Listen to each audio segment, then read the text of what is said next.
Hey there, Jen Blanchard. Hope you guys are doing great. I am here to give you a little bit of information. I am getting some questions about the market from people who are thinking that they may not want to buy just yet because they think things are going to be better next spring from a buyer's perspective. In fact, they're saying things like, I heard the market is going to change a lot.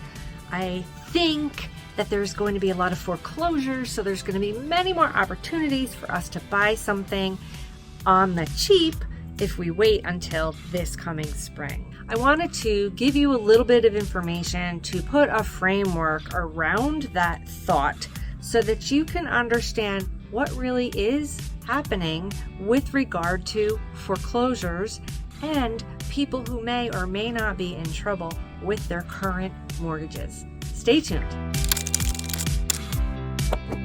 Here's why we're not going to see a flood of foreclosures in the wake of higher interest rates and changes in the current market. After the last housing crash, 9 million households lost their homes. And that was really because of very lenient lending standards. Oh, here's a Kleenex and a mortgage.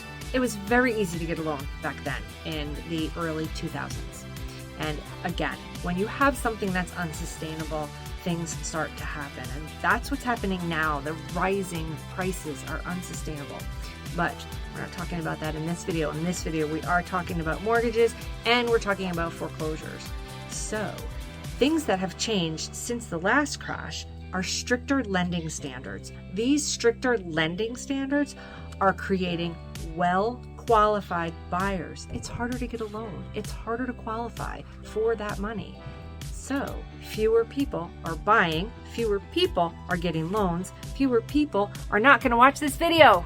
There are several reasons that we're not going to see a flood of foreclosures as interest rates go up here in today's market and looking forward into the coming year. The Mortgage Bankers Association keeps track of foreclosures and delinquencies.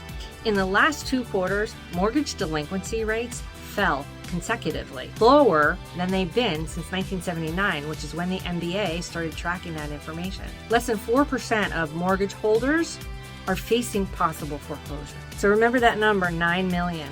So right now, 214,800 people are facing possible foreclosure. Nowhere near 9 million. In fact, that's only 0.4% of the 58 million outstanding mortgages in the country. And here's why.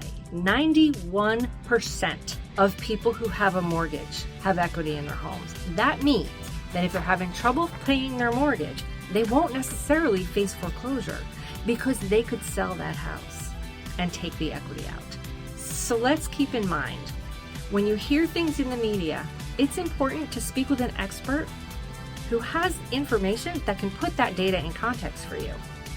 So when you hear that foreclosures are rising, that is not a false statement. Foreclosures are rising, but the number is far below what we saw after the last housing crash and what we saw in a typical housing market. The last time we had a typical housing market was probably between 2017 and 2019. So while foreclosures are up year over year, it's important to understand the context of that statement. Hopefully this short video gave you the information that you need to plan your home ownership future. If you'd like more guidance, by all means give us a call. Also, you can follow my channel, hit the subscribe button, click on the bell. You'll be notified every time I post a new video. Have a great afternoon.